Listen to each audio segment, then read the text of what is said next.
Rachel Miller's voice trembles as a CFO lunges at her, his blade glinting in a corporate showdown. She's risking everything to expose his embezzlement. A struggling single mom, Rachel texted a stranger by mistake, pleading for help to buy formula for her baby Liam. That error forged an unexpected alliance with a wealthy CEO and plunged her into a web of greed and danger. Will her courage transform her life or destroy it? Stay tuned for her incredible journey. Rachel Miller sat on the worn couch in her tiny Rainier Valley apartment, her hands shaking as she gripped her phone. The screen showed a grim reality: $4.87 in her bank account. Her 8-month-old son Liam slept restlessly in a second-hand crib nearby, his faint breaths drowned out by the neighbor's TV blaring through thin walls. Liam needed special formula for a milk allergy, but the last canister was nearly gone, stretched to its limit. Desperation clawed at Rachel, sharper than the hunger she'd ignored for days to save money. She opened her messaging app and typed a plea to her sister Jessica, who lived across the country. "Jessica, I hate asking, but I need $50, 0 cents for Liam's formula. I'll pay you back, I promise." Her thumb hesitated over the send button, pride battling necessity. Jessica had her own struggles, and Rachel hated burdening her, but Liam's health came first. She hit send, then sank back, exhaustion heavy. The shame of begging stung, but it was nothing compared to the fear of her son going hungry. Miles away, in a sleek office on the 76th floor of Seattle's Columbia Center, James Wilson's phone buzzed. The 45-year-old CEO of Pacific Ventures glanced at the notification, expecting a report on an upcoming acquisition. Instead, he read Rachel's message, clearly not meant for him. His brow creased, fingers pausing. James rarely used this personal number. Only trusted contacts had it. The wrong number was rare. But the raw desperation in the text stopped him. He leaned back, running a hand through his graying hair. The message stirred memories of his childhood in Tacoma, where his single mother rationed meals for him and his brother Thomas. James had built his empire from nothing, but those lean days lingered. Ignoring the text would be easy, but the mention of a baby made him pause. He typed, "I think you meant this for someone else. I'm not Jessica." Rachel's phone pinged, startling her. Her heart sank as she read the reply. She checked the number, horrified. She'd mistyped Jessica's contact by 1 digit. "I'm so sorry," she typed frantically. "Wrong number. Please ignore." She tossed the phone onto the couch, humiliation burning through her fatigue. Another failure to add to the list, losing her accounting job to layoffs, dodging eviction notices, enduring neighbors' whispers about that single mom who can't cope. The weight crushed her, and she buried her face in her hands, tears falling silently to avoid waking Liam. She hadn't always felt this broken. Before Liam, Rachel was a rising star at a small accounting firm, her Seattle University degree earning her respect. But pregnancy changed everything. Liam's father vanished when she shared the news, and her colleagues' subtle digs, "You'll never keep up as a mom," turned overt after maternity leave. When layoffs hit, she was the first cut, her boss citing reliability issues despite her stellar record. The injustice burned, a reminder that society saw single mothers like her as liabilities. James stared at his phone, Rachel's apology glowing on the screen. Logic said to move on. His inbox brimmed with acquisition details, but her words lingered. He pictured his mother, counting pennies for Tomas's medicine, and felt a pang. "Is your baby okay?" he typed, surprising himself. The question felt intrusive, but he sent it, empathy overriding his usual reserve. Rachel blinked at the message, confusion cutting through her despair. Why would a stranger care? Her instincts screamed caution. Scams were everywhere. But exhaustion dulled her guard. "We'll manage. Sorry for the bother," she replied curtly, hoping to end it. Another message came. "I can help, no strings attached." Help always had a catch. "Thanks, but I don't take money from strangers," she wrote, her tone firm despite her crumbling resolve. James's lips quirked into a half smile. "Smart. I'm James, not a stranger now. What formula does your baby need?" Rachel stared, torn between suspicion and fragile hope. Liam stirred, his whimper piercing the silence. She glanced at the empty formula canister, then the phone. What did she have to lose? It's Similac Alimentum, for allergies. But I don't feel right about this, she typed, heart racing. James didn't hesitate. What's your Zelle? Rachel paused, then sent her username, half expecting nothing. Seconds later, her phone buzzed. $500, 0 cents received. A note read, "For Liam, no repayment needed." Rachel gasped, tears blurring her vision. For the first time in months, she saw a path forward, not just for tonight, but tomorrow. Clutching the phone, she whispered a shaky "thank you," knowing words couldn't capture her gratitude. Rachel stood in her cramped kitchen, James Wilson's $500 0 cents transfer sinking in. The notification felt like a lifeline. She scooped Liam into her arms, his warmth grounding her as she headed to the corner store. She bought 3 cans of Similac Alimentum, bread, eggs, and a small stuffed rabbit for Liam, the first toy she'd afforded in months. Back home, she tucked the rabbit beside him, her throat tightening as he clutched it in his sleep. The knot of worry loosened slightly. At her wobbly kitchen table, she penned a thank you note. "James, your help means everything. Liam has what he needs because of you. I'll never forget this." She mailed it to a P.O. box tied to his Zelle, not expecting a reply. In his Columbia Center office, James opened the envelope, Rachel's handwriting stirring old memories. Her gratitude was raw, unlike the polished flattery he navigated daily as CEO of Pacific Ventures. He thought of his mother, who'd written similar notes to neighbors during tough times. The memory ached, tied to Thomas, whose heart condition took him too soon. James's wealth couldn't erase that loss, but Rachel's note reminded him why he'd vowed to pay kindness forward. His phone buzzed with a call from Jessica Parker, Rachel's sister and a manager in Pacific's HR department. James had mentioned the text in passing, and Jessica filled in the blanks. "She's a brilliant accountant," Jessica said, worry in her voice. "But her last job discarded her because she's a single mom. She hasn't found work since." James's mind raced. Pacific needed a sharp accountant for acquisition financials, and Rachel's skills fit perfectly. Fate or coincidence, he didn't care. He saw a chance to help. He texted Rachel, "Glad Liam's okay. I run Pacific Ventures. We need a temporary accountant for a project. Jessica says you're great. Interested?" Rachel stared, heart pounding. A job offer from a stranger who'd sent $500? 0 cents? It sounded too good to be true, her instincts screaming trap, yet Jessica worked at Pacific and the money had come with no demands. "Why offer me a job?" he replied, guarded. James typed carefully, "Because you're qualified, and I believe in second chances. I grew up with nothing. Someone gave me a shot once. Now it's my turn." His words struck a chord, but Rachel's trust was battered by Liam's father who'd promised forever then vanished, by coworkers who mocked her for pumping breast milk in the office bathroom. Still, steady income was a siren call. She agreed to meet, but only at Pacific's office, in public. The next day, Rachel stepped off the bus in downtown Seattle, Liam in a carrier against her chest. The Columbia Center loomed, its glass facade reflecting the gray sky. She adjusted her Thrift Street blazer, feeling like an imposter among suited professionals. Inside, the lobby's polished marble overwhelmed her. She'd worked in modest offices, never places like this. A receptionist escorted her to the top floor, where Margaret, James's assistant, greeted her warmly. "Mr. Wilson's finishing a call. Water for you? Something for the little guy?" Margaret's kindness eased Rachel's nerves, but doubt lingered. What was she doing here? James emerged, his presence commanding, yet softened by crinkles around his eyes. "Rachel, thanks for coming," he said, shaking her hand. His gaze flicked to Liam, a flicker of grief crossing his face. "Let's talk in my office." He led her to a room with a Puget Sound view, but Rachel barely noticed. She searched for ulterior motives.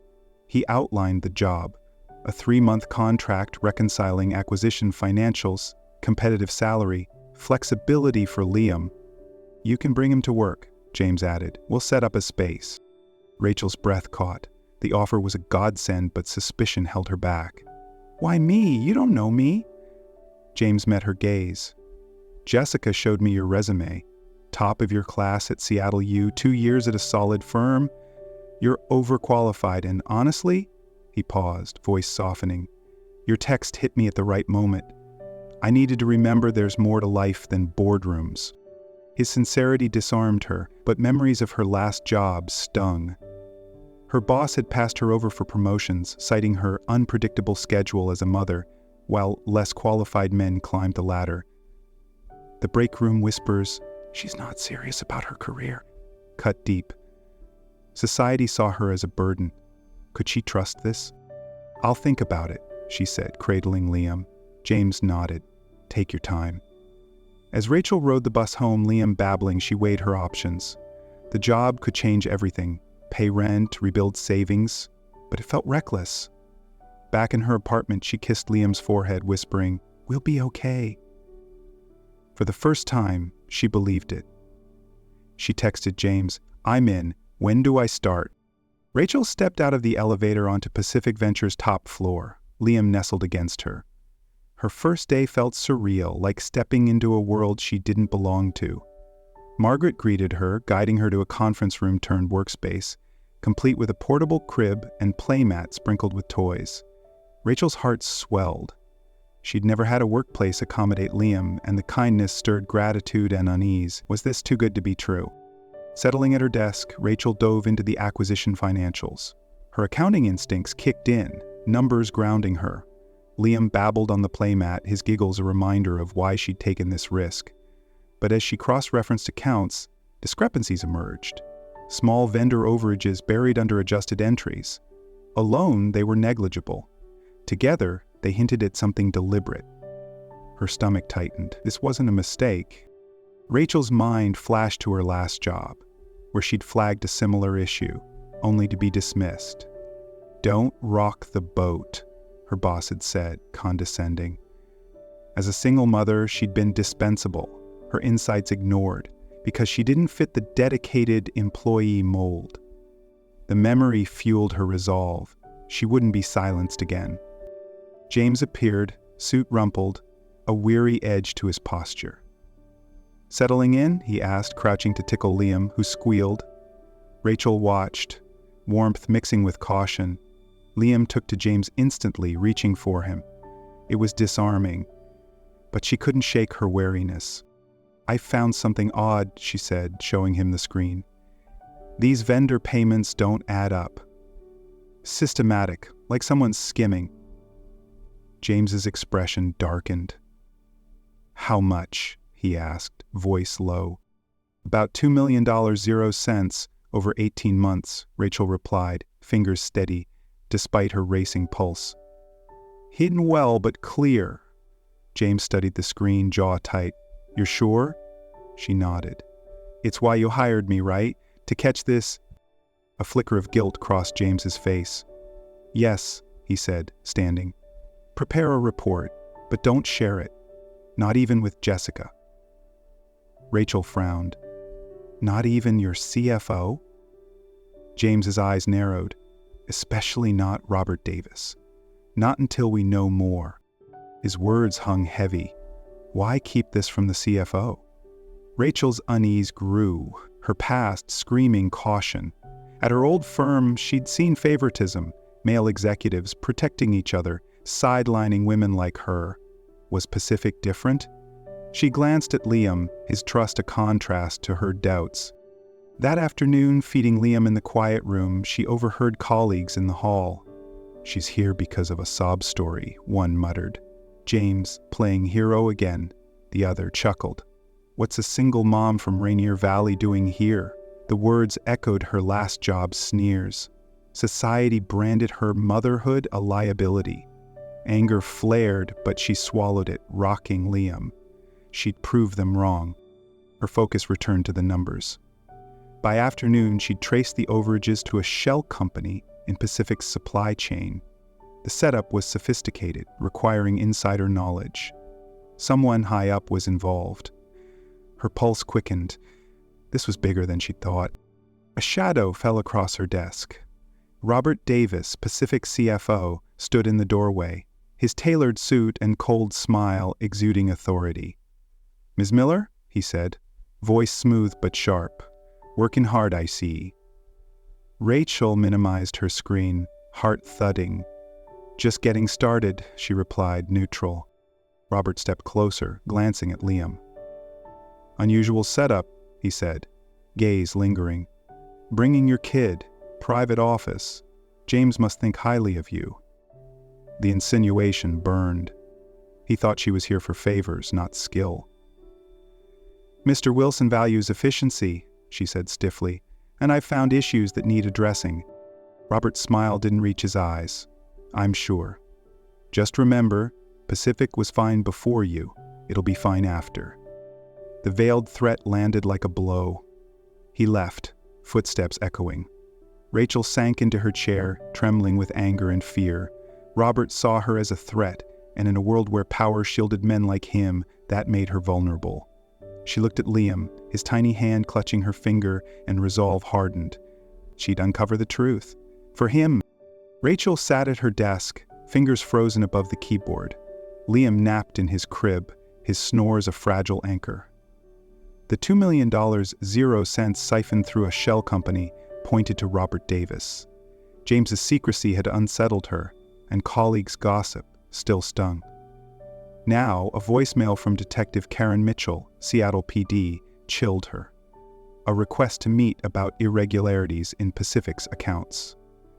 Menegin's records showed he'd chips the income from a scamming ferrosphere. Rachel played it again, heart racing. "Ms. Miller, we're investigating financial activities at Pacific Ventures.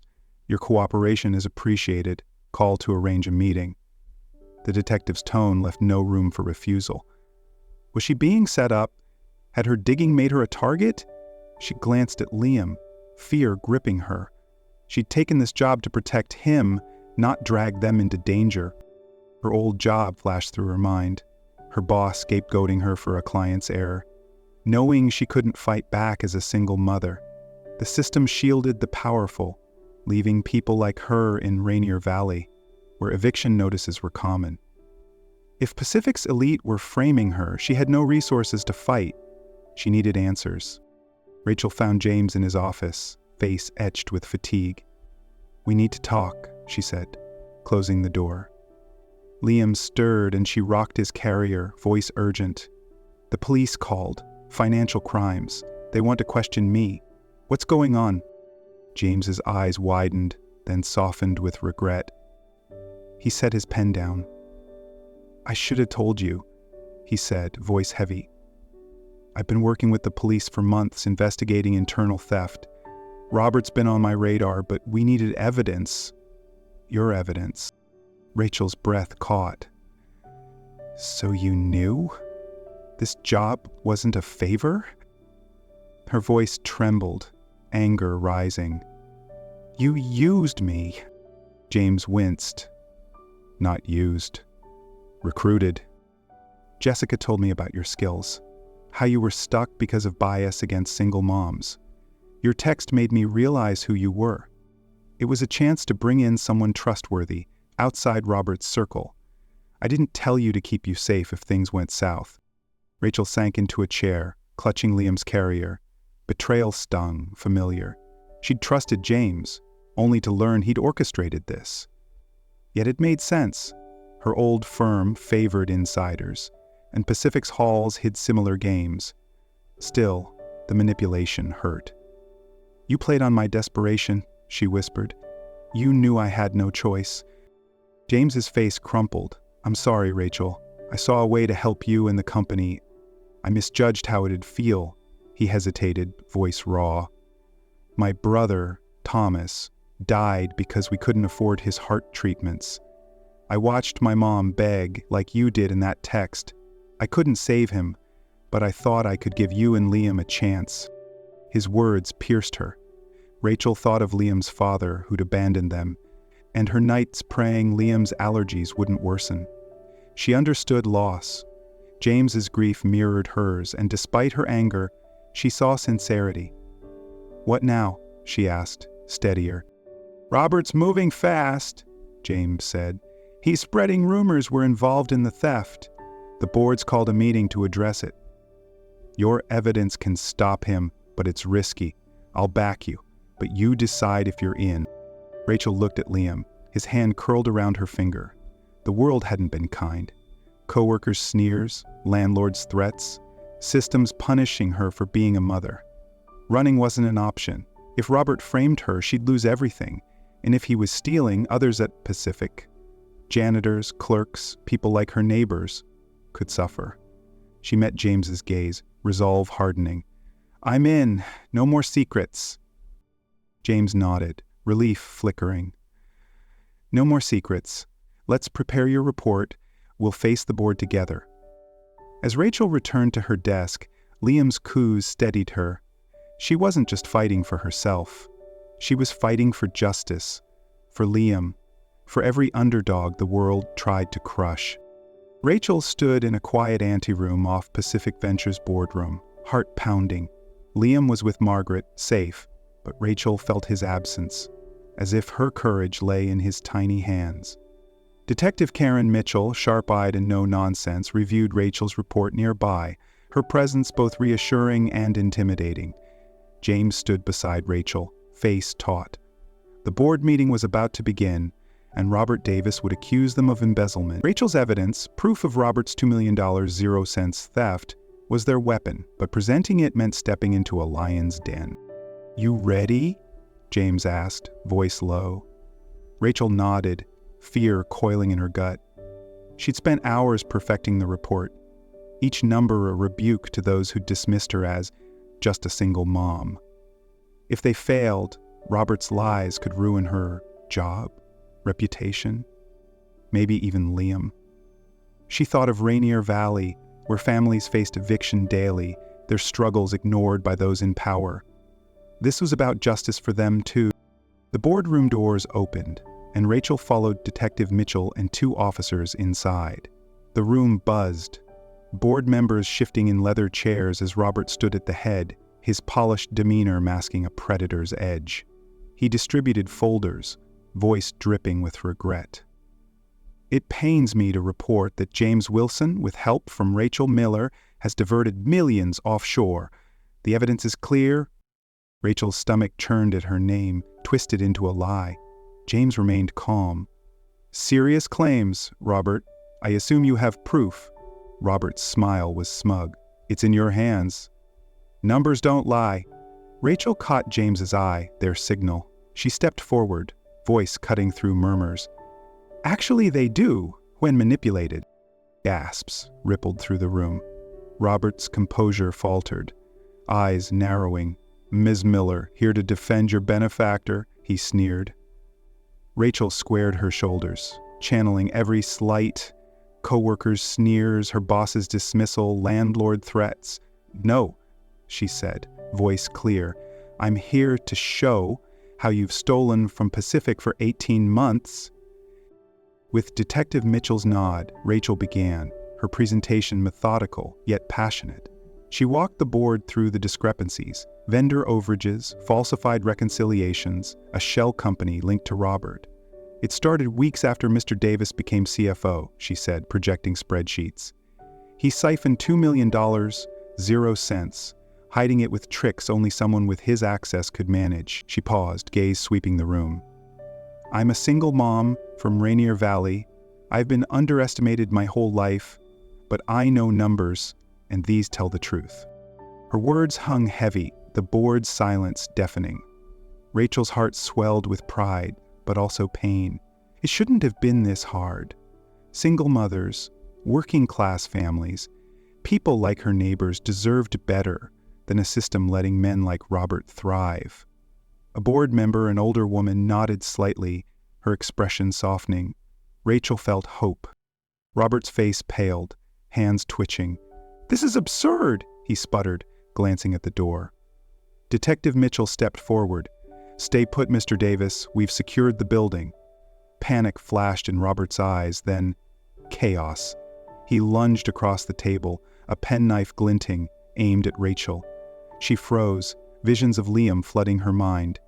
James moved faster, shoving her behind him, as he grappled with Robert. Shouts erupted, officers tackling Robert to the floor. James grunted, blood seeping through his sleeve, a shallow cut. "James," Rachel cried, steadying him as he waved off concern. "Just a scratch," he said, grimacing. "Worth it to keep you safe." His words hit hard, a reminder of his flawed but genuine care. The officers cuffed Robert, his facade shattered. Detective Mitchell collected Rachel's report. "This is enough to charge him with embezzlement and money laundering. Good work, Ms. Miller." As the boardroom cleared, Rachel sank into a chair, trembling. She'd faced a powerful man and won, but the cost felt heavy. She thought of Liam, of the world she wanted for him, one where courage, not connections, defined worth. James sat beside her, bandage stark against his shirt. "You were incredible," he said softly. Rachel met his gaze, exhaustion mingling with resolve.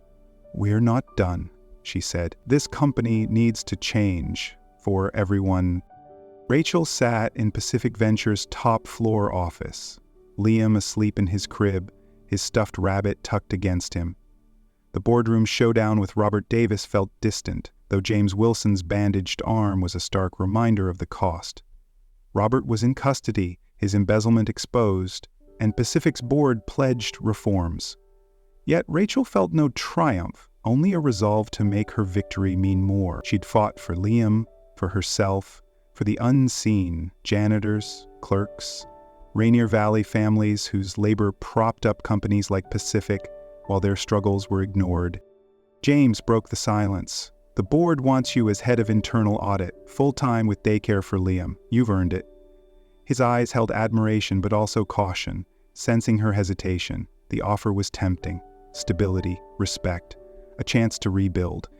But Rachel's gaze drifted to Liam, his peaceful sleep a symbol of why she'd kept going.